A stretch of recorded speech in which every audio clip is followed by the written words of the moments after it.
Hello. Hi. Hope you're well. Hope you're swell. Hope you're wavy. Hope you're gravy. Hope you're gravy.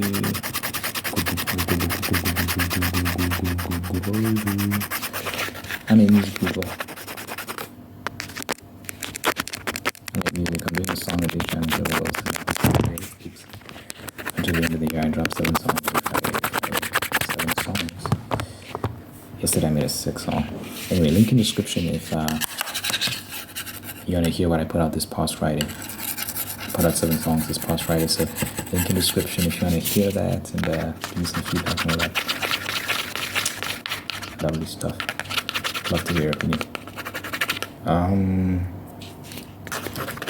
then you can go to my YouTube Shorts tab to listen to little clips of my songs as well. You can hear what I made yesterday. I snapped yesterday. Playing. I was just watching Alex O'Connor. Alex O'Connor is this YouTuber guy, philosopher. He's an atheist, but I like him because he's very calm, dispassionate. He doesn't come across as mean or condescending or anything like that. He's just genuinely inquisitive and open to having conversations. He's always respectful to all his guests. We could all learn something from Alex O'Connor. I'm not necessarily of the same temperament. Will I become that way? We'll see. But I like him a lot. I think he's cool. And I like listening to him debates. I was watching a debate he had with William Craig, who's a theologian and a philosopher as well, who believes in God, and they're just debating. I actually want to get people's thoughts on this because this is a very interesting debate. Very intense debate too, because the questions, not because they were like arguing and like shouting at each other, it was very respectful. I have to say this because I'm always amazed by Alex's ability just to remain calm and be very, very respectful. I like that a lot. It shows that it is possible to have debates without necessarily things having to escalate past a certain point. With me in particular, my whole thing is if I notice some fooling around, people being subtle in their rudeness, I'll send it right back to you. Am I supposed to do that? Who knows? But I don't play those games. But anyway, they were discussing the Canaanite slaughter in the Bible. So basically, now look, I'm not sure if this is what occurred in 1 Samuel when King Saul was given a directive to kill there was another, I'm forgetting the name of the group that he is supposed to slaughter. I don't know if it's the same group, but anyway, in this particular story,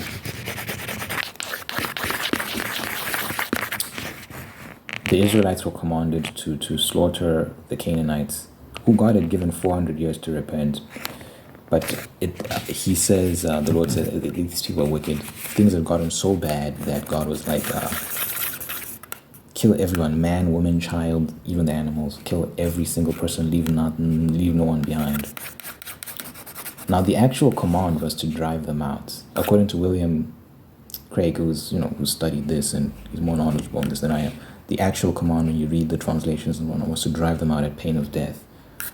So the actual command was to destroy Canaan as a nation. So not necessarily every single individual. And in fact, when you read later scriptures, you find that there were Canaanites who were still alive. So obviously not every single Canaanite was slaughtered. There were those who survived, probably because they ran away. So the theory is that if they just simply ran away when they saw the Israelites approaching, nothing would have happened. No one would have had to die, because the command wasn't necessarily kill every single Canaanite. It was destroy this nation, drive them from the land. And whoever resists, hey man, whatever happens, happens. So now, when we talk about slaughtering an entire nation of people, obviously it's like, okay, what about the innocents? What about the children? What about the women? Then the animals get the smoke too.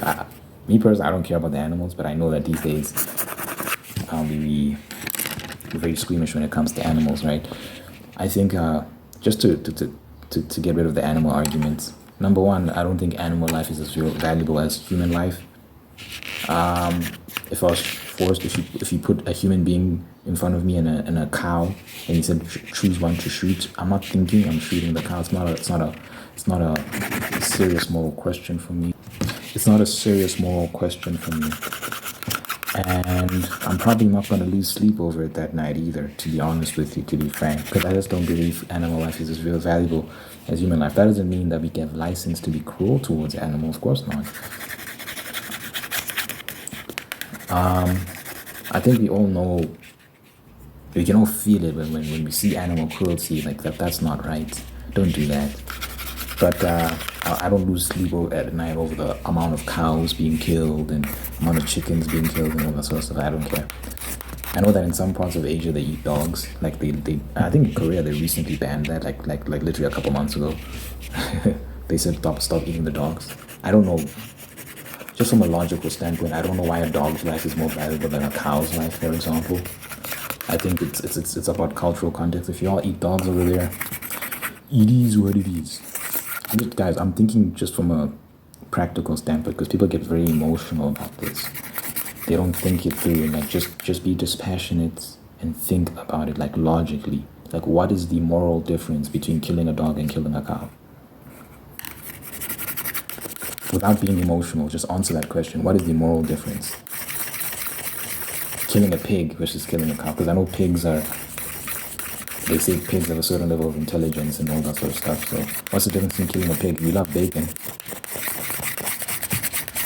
Why is it okay to kill a pig and not a cow? And all these other animals. So I don't... Whoa, something just flew in front of my face. Anyway, I don't want to get sidetracked. So the animal thing, slaughter the animals. I think the reason why a directive was given to slaughter the animals is because what they represented. The Lord wanted nothing to remain that belonged to the Canaanites. So he said get rid of it also. The animals had to go as well. Now, when it comes to the topic of women and children and all these men, it's important to note that when Israel they were met with an army, they were met with resistance, and they had to fight. And they drove the men to the wilderness and then killed them in the wilderness, and then went back to the Canaanite city and then killed everyone there as well. Because people will say that what you see, they so in the debate, Alex was like, they fled. They actually tried to run away, but they were hunted down and killed regardless. It's like, no, what happened first was they resisted. They fought as an army. They fought. And then they were driven out, and then they were hunted down and killed. Because when an army, it's different. If they had seen that the Israelites approaching with, we need to get the fuck out of here, and then they dipped, I think that would have been different. But now when they meet you as an army, and then you fight them, and then they flee, and you have to pursue them, because what if they come back? It's like, at that point it's war. Spare no one, no survivors. So it's different. And then, so look, we're going to get to the divine justification for all this later, but I just want to lay out some of the details of the actual story. So then, they go back and they kill the women and the children as well. And they slaughter. And then obviously some people get away, because we read in later chapters that there are still Canaanites in the world. And so they clearly didn't kill everyone. And some people managed to escape or were allowed to live. So now some questions about how can a good God do something like this? William Craig puts forth some convincing arguments, but I feel like there were like issues I took with some of his explanations that I feel like I would have added a little bit more to them. Again, like I've said before, like when you're in the middle of an argument, not an argument, but he's debating this guy, again, it was very pleasant. Like they weren't shouting at each other. Like it was just rational. This is how you know that these are like professional debaters. Like they're professionals, very dispassionate. They were not getting emotional. They weren't shouting at each other. They weren't none of that. It was just logical. Like they were just trying to understand each other's points of view. Obviously, there is emotion, but it's not. They don't get overwhelmed by the emotion and start raising their voices and all these sorts of things. So how can a good God justify this sort of stuff? How can a God that's good say, go kill an entire nation of people, including women and children and the animals, as if that matters? It does matter. You shouldn't just go around killing animals randomly. We already do that, to be fair, for food and for sport. Some people kill animals for sport. I'm not against that, so long as it's done respectfully. And you use the animal products and you don't waste and stuff like that. There's ethics around the sport of hunting. Hunting's a sport. So I'm not personally opposed to it. But anyway, let's not go on tangents.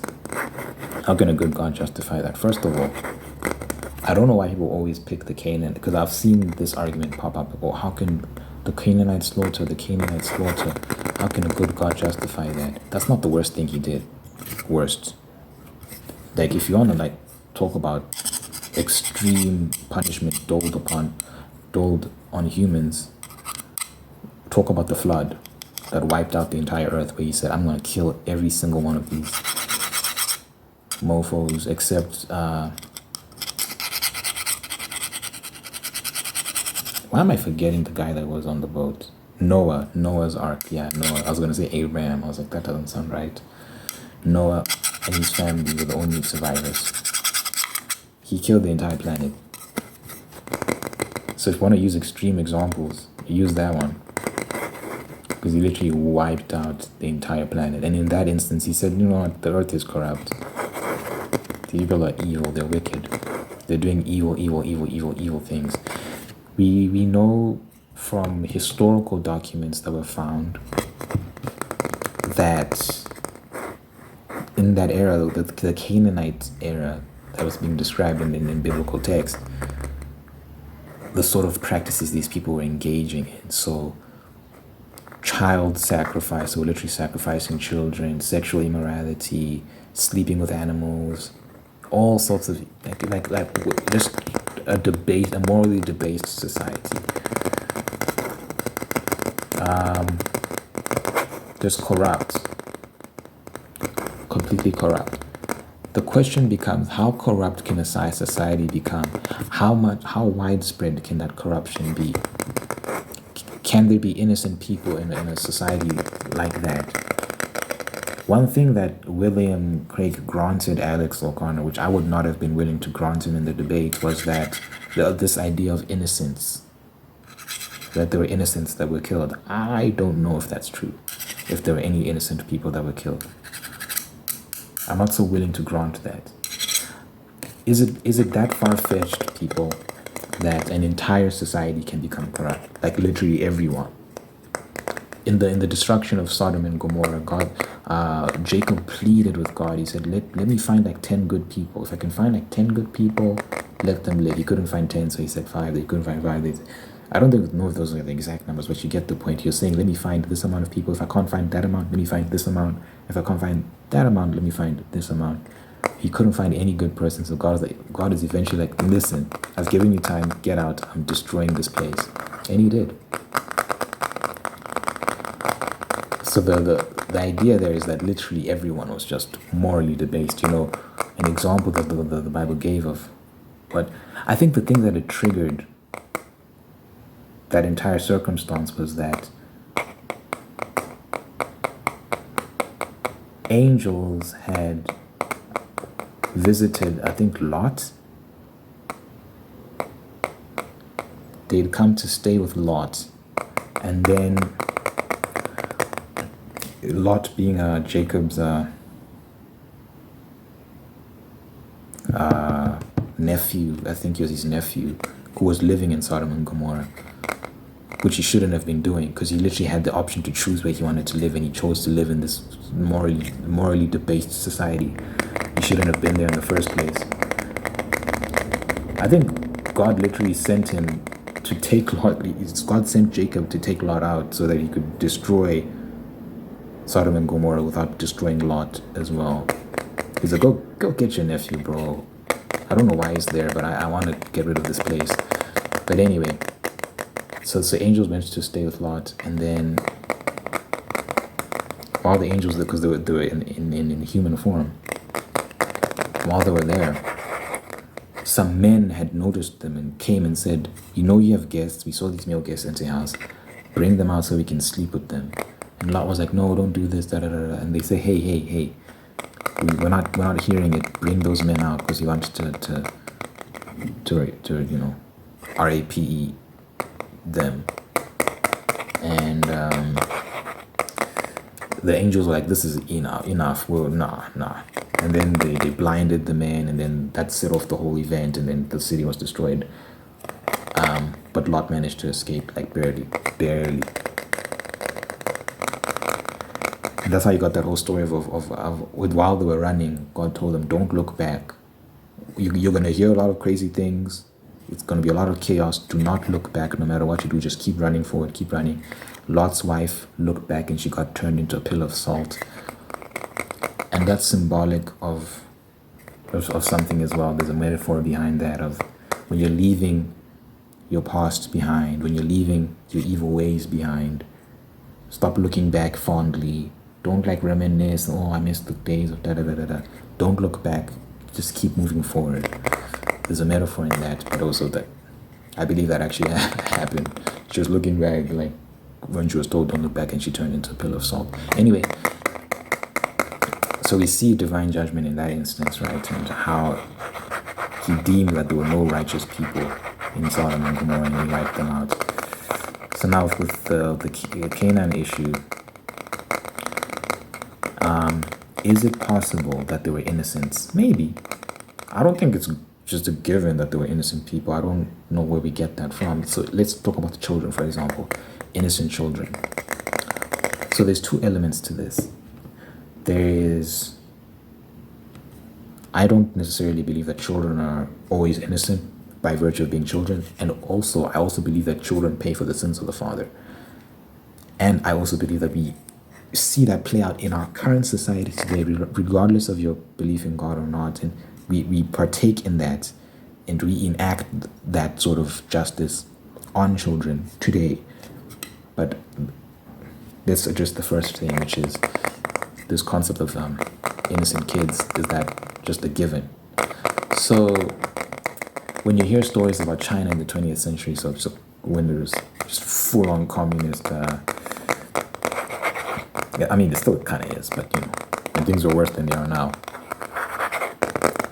you'd hear stories about children who would kill their teachers because the teacher had said something that defies the Chinese government's communist propaganda. Like that was actually a very common thing. When you hear stories about how children acted in Nazi Germany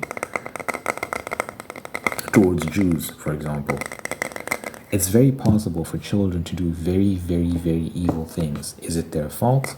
They were just raised in that environment, yada, yada, yada. That's a separate argument, right?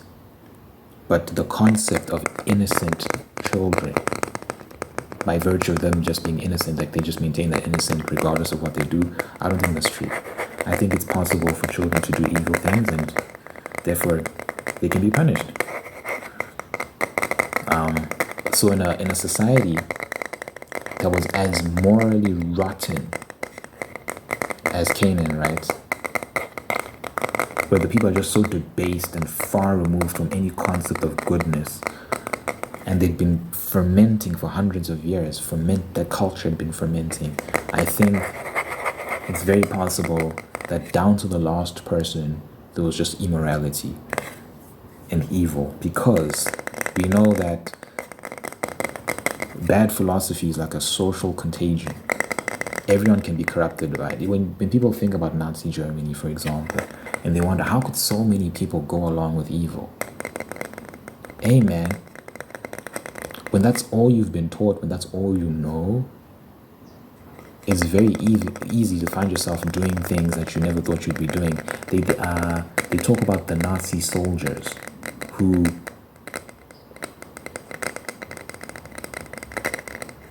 over time were groomed to get into a position where they can fire their rifles. They would line up Jewish women, for example, some of them pregnant, and they would kill all of them, Nazi soldiers. How did that happen? How does an individual get to the point of that level of moral corruption?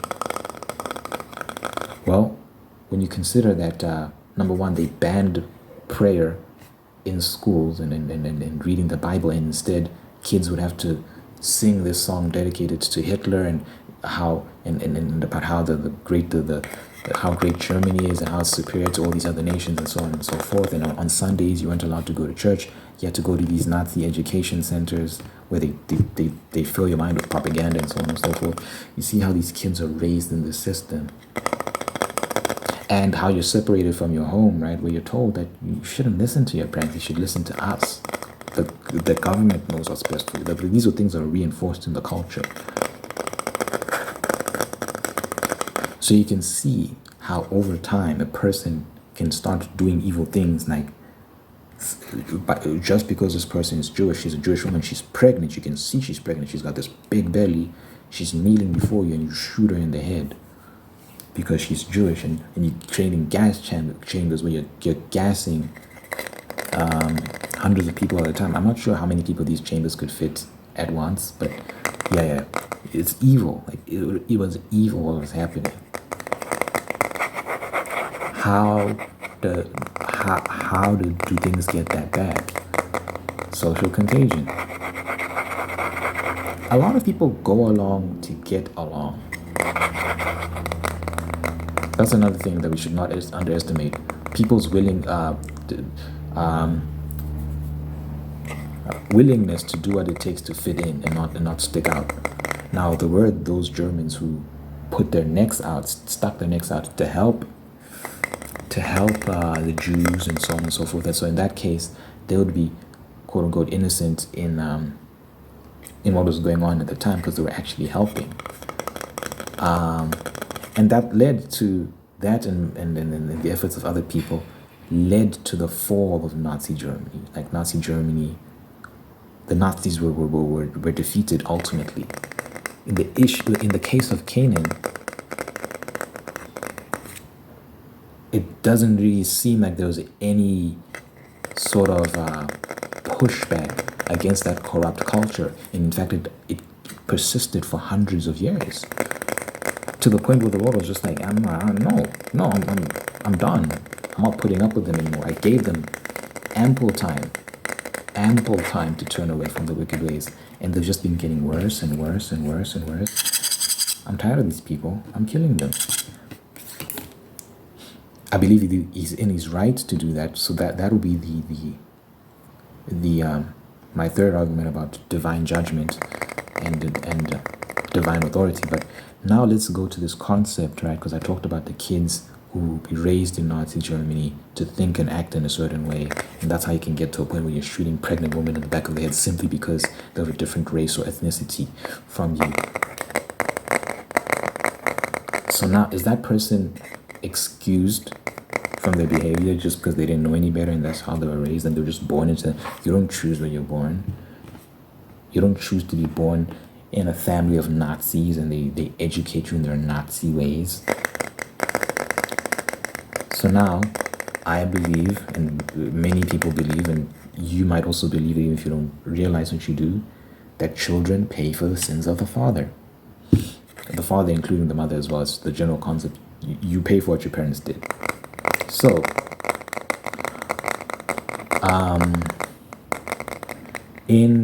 let's use an example of a kid raised in a rough neighborhood. All you're surrounded by is gangs, drugs, violence, and you grow up to be a violent criminal as well, and you're robbing people and stabbing people and doing all this crazy stuff. Does a society then say, shame, look at where he came from, it's not his fault, let's be easy on him and let's not punish him? No one says that. In fact, they throw you in prison and they throw away the key. No one feels sorry for you. If you look at the Super Bowl mass shooting, the guys that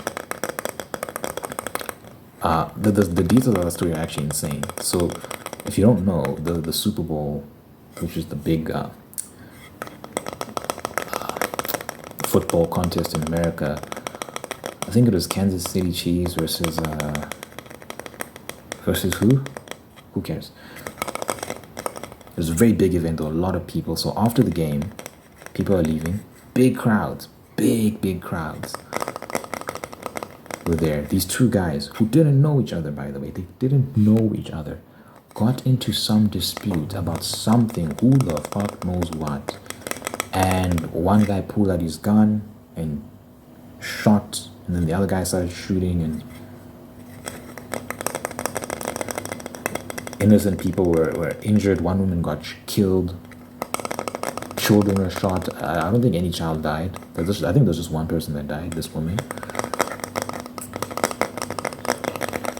And when you look into their backstories, so wait, actually,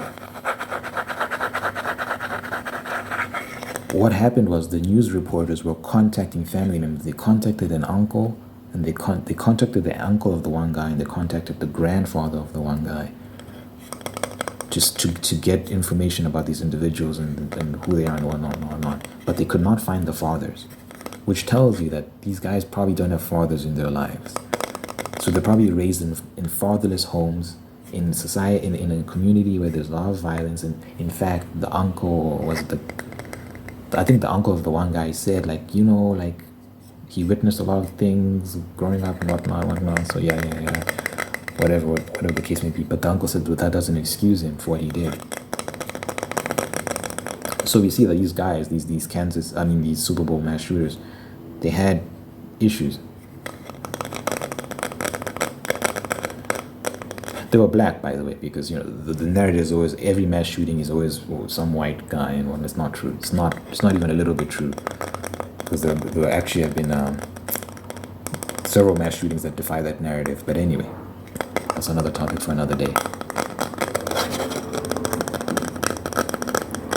So the one guy is in the hospital right now. I don't know about right now, but he's in the hospital saying, I shouldn't have done that. That was so stupid. I don't know why I pulled out my gun.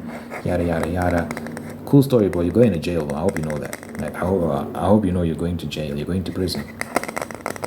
And no one disagrees with that. No one's saying disagrees with that. There's some people who genuinely feel sorry for these types of individuals, right? Who make these dumb decisions. Yes, you were raised in bad environments. Yes, you don't know how to control your emotions. Yes, you're just a product of your surroundings and all sorts. But you also have free will. You can think. And you should have known that if I pull out a gun while I'm surrounded by thousands of people and I start shooting, I might hurt someone innocent. But he was overcome by his emotions, and he did what he did. Yeah, well, there's consequences for that, buddy. It's called prison. In some societies, you get the death sentence, actually, and I'm not opposed to that. Shout out Singapore. But anyway, that's one example of children paying for the sins of the fathers. Where were these guys' fathers? Why were they not being contacted and whatnot? Because probably they're nowhere to be found. They dipped. They got women pregnant and then they ran away like cowards. And the kids pay for that down the line. So we understand that children pay for the sins of the father. When literal children, like minors, there's multiple stories of, for example, kids in school getting into fights and killing people during fights. And there was a story of a teacher that got killed by a student because of some argument they had. There was a story about a student who beat up his female teacher because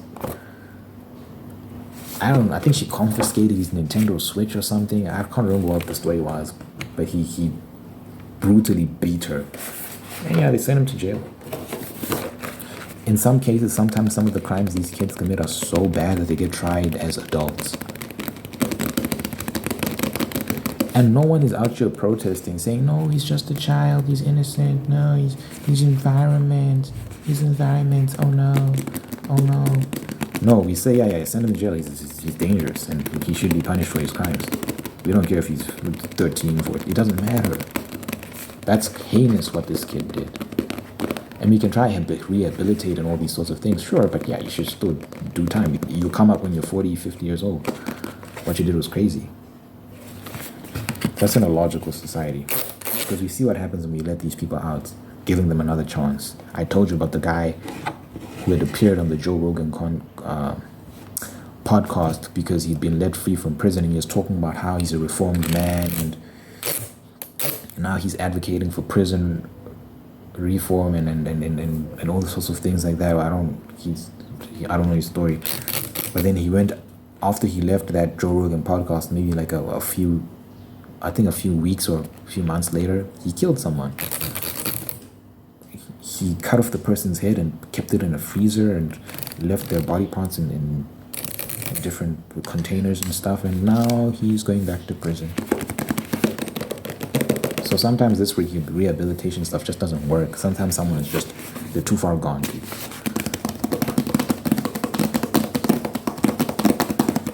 I mean, I believe he has a choice. He makes these choices himself. He's thinking, he knows what he's doing, but yeah. Some individuals, you can't wait for them to change. You can't take that risk because people pay the price. Who must pay? Who must pay the price for your little experiment to see that, I think he'll change. Let's just give him a chance. In the meantime, what if he hurts people while he's out and about? No. Send him back. There was that rapist who was let free from prison because people are like, no, he's changed, man. He raped a woman. He got released and he just raped women and he went straight back to jail.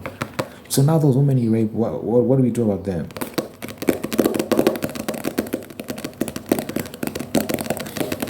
So going back to the Canaanite issue, people being squeamish about this sort of stuff, you have to understand that God doesn't play your games. God doesn't care, bro. Number one, we're his creation. It's crazy. As his creation, we wag our fingers at him and tell him how to operate his own creation. He's within every right to do what he wants with the people he made. It's his prerogative. But also, you have to understand that he's sculpting us. Human beings are his project, and he's molding us in his image continually. We saw that with the flood. He's like, he said, I regret making human beings. Look at this. Look at what they're doing. You can just imagine, like, the worst of the worst people doing crazy things, like a society just completely giving themselves over to their most base things and desires and doing terrible, doing terrible immoral things with each other and to each other. He said, I'll just save Noah and I'll start again. It's an iterative process. He's molding us, he's sculpting us, he's tweaking us. And during that entire process, humans will be like, no, what you're doing is wrong. It's like, okay, but it's like, he's not gonna stop him. He's him. And you don't know what you're talking about. You don't see things from his perspective. But I'll explain why he's still good later on. I still want to drive home some certain points.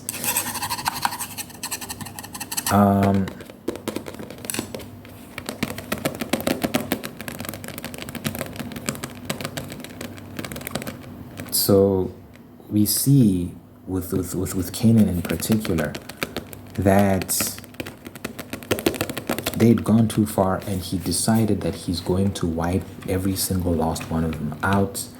I don't buy the arguments that everyone was just innocent and whatnot, because if you think about it, you're watching everything degrade. You're watching the society fall into deep immorality, and you're staying there. You're choosing to remain. It's not like you can't leave. So, like what I said about people going along with things in order to get along, with people. I think there was a lot of that going on where parents with children, like adults with children, would see what's going on and be like, we'll just stay here. Like with Lot choosing to stay in Sodom and Gomorrah despite knowing all the debaucherous activity going on in there, and then being forced to flee when God finally visited judgment upon Sodom and Gomorrah, and his wife being turned into a pillar of salt because she was still looking back instead of just letting that place go and just moving on. She looked back and defied God's command to not look back, and he lost his wife as a result. You should never have gone there in the first place. You should never have been there. Why? So yeah, I don't buy the innocence argument. And yeah, we exact the same sort of justice in our modern society till this day. This concept of children paying for the sins of the father, like I laid out in those multiple examples. And there are many more examples I could give, but for the sake of time, I'll move on. Now, would God do that today?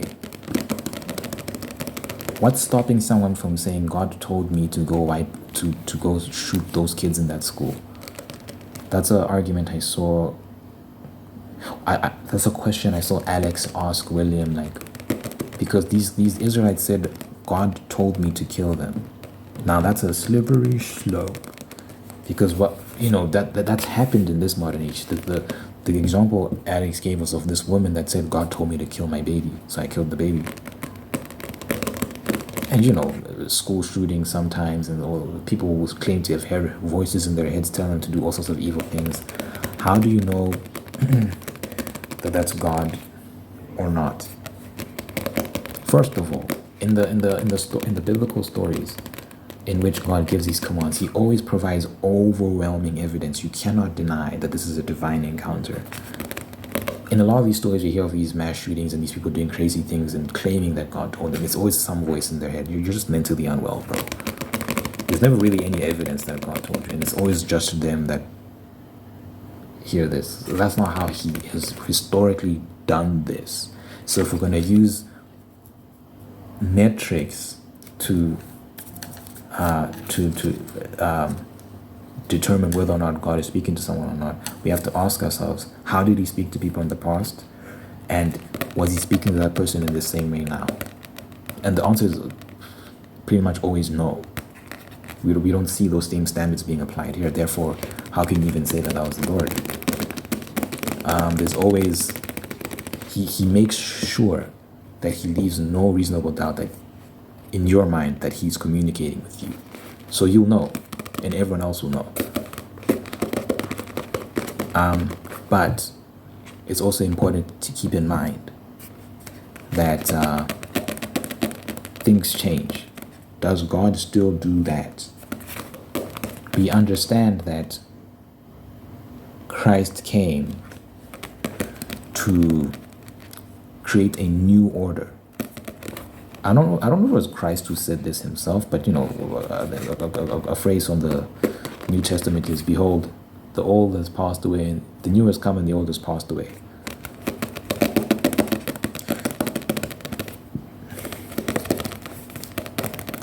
So the whole point of Christ coming to earth was to establish a new covenant with human beings and act as the final sacrifice, so that that type of judgment would not be visited on human beings anymore. It's a new framework in which we exist now. Things have changed. So I personally don't, because Alex asked him, is it possible for someone to hear for God to give someone a command to go slaughter an entire nation of people now? And William said, I think so, yes, because da da da da. I don't think so.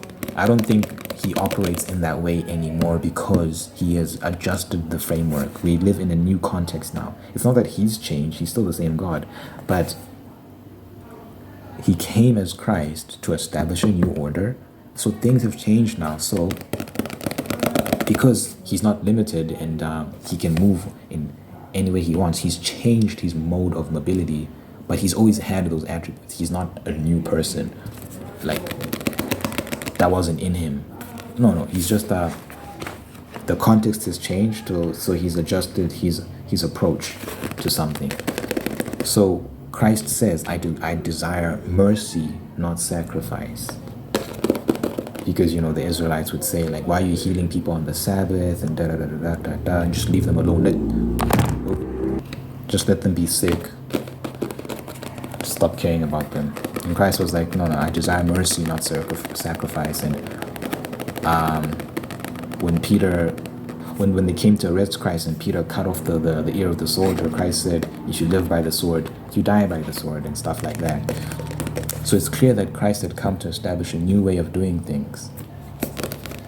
And he allowed himself, this is God in the form of man, to be tortured and killed by humans. He allowed it. And it says he was marred more than any of the sons of men, which means he was beaten beyond recognition, and beaten to an extent that no one else has ever been beaten or tortured. They did everything to him. And, the scriptures say that sin, the wages of sin is death. So if you're a person without sin, like you're perfect, it means you can't die. He has to give up his spirit. And in fact, in his final moments, it says he gave up his spirit. He literally offered his life, and that's how he died. So they didn't kill him. He offered up his spirit after he felt that he'd suffered enough, and then allowed himself to die. But they couldn't actually kill him. So he had to endure all forms of punishment, more than any normal person could ever possibly endure. That by itself should show you. So when I was saying that he's still good and he's still loving, that should show you who he is. And he's not a God that is detached from his creation. He's not a God that doesn't understand the human experience. He understands it more than anyone, because he lived on earth amongst human beings and endured way more suffering and injustice than any human being has ever endured, even though he did nothing wrong. So I'm not squeamish about these sort of things. I think sometimes in life you have to do what needs to be done. In Singapore, they have the death sentence, and they have the lowest crime rate in the world. Well, not the lowest in the world, but one of the lowest in the world. Because they're willing to do what needs to be done, man. They don't play with criminals. If you're a human trafficker, if you sell drugs, if you're a rapist, if you're a murderer, so on, they'll kill you. They don't play. They will kill you. And as a consequence, they have very, very low crime rate. Singapore is a very safe country. But people are squeamish about that sort of stuff. They feel sorry for criminals. No, the criminals, oh no. It's ridiculous. So God is willing to do what needs to be done. He issues his judgments. I feel like he's perfectly in his rights to decide what he does with his own creation. If he says, do this, if he makes a decision, that's his decision.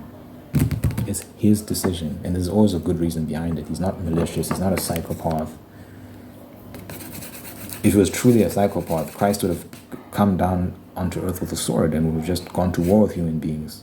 But instead, he allowed himself to be tortured and killed by them, to offer himself as the final sacrifice, because they used to sacrifice sheep constantly to atone for their sins, and stuff, like all sorts of animals to atone for their sins. But he allowed humans to sacrifice him. They didn't know that's what they were doing. But Christ is referred to as the lamb that was slain, because obviously they would slay lambs as an offering to God, as a sacrifice to temporarily stay his judgment, to put a pause on his judgment, and that they'd have to keep doing that to make sure that they weren't visited by all sorts of calamity. But Christ said, I will be the final sacrifice. I will be that lamb, that sacrificial lamb. And he allowed them to do all sorts of things to him, and then they killed him. And so that lets you know who he is. He's not evil. He's not a psychopath. He's loving, ultimately. He's kind. But he's also a gangster. He doesn't play these games that humans play. He's not squeamish. He's not a bitch. He will do what is required of him. He does not care about your opinions and your moral wagging your finger. Hey, you can't do that. Yeah, who do you think you are? God, you're so evil. It's like, no, human beings are so arrogant, bro. We're incredibly arrogant. Anyway, let me know what you think in the comments. I'm very interested to see what people have to say about this, but that's my opinion. I've laid out my case. You know, I like to pray at the end of all my videos, just to impart peace and blessing and all that good stuff. So, dear God, thank you for this individual watching this right now. Thank you for making them all unique and guiding them on a path towards peace, prosperity, and purpose. Thank you for blessing this individual, wonderful people in their lives who care for them, take care of them, love them, and bring the absolute best out of them. Thank you for maintaining the ones that are there to do the same thing. Thank you for blessing this person with the spirit of gratitude so they can give thanks for the wonderful things in their life. And by giving thanks, they can find peace and contentment and attract even more blessings. Thank you for letting your presence be known in this person's life so they know that you're God, that you love them, that you're always going to be there for them. Good health, long life, and happiness over this individual and everyone they care about. In your mighty name I pray. In Jesus' name I pray. In Jesus' name I pray. Amen.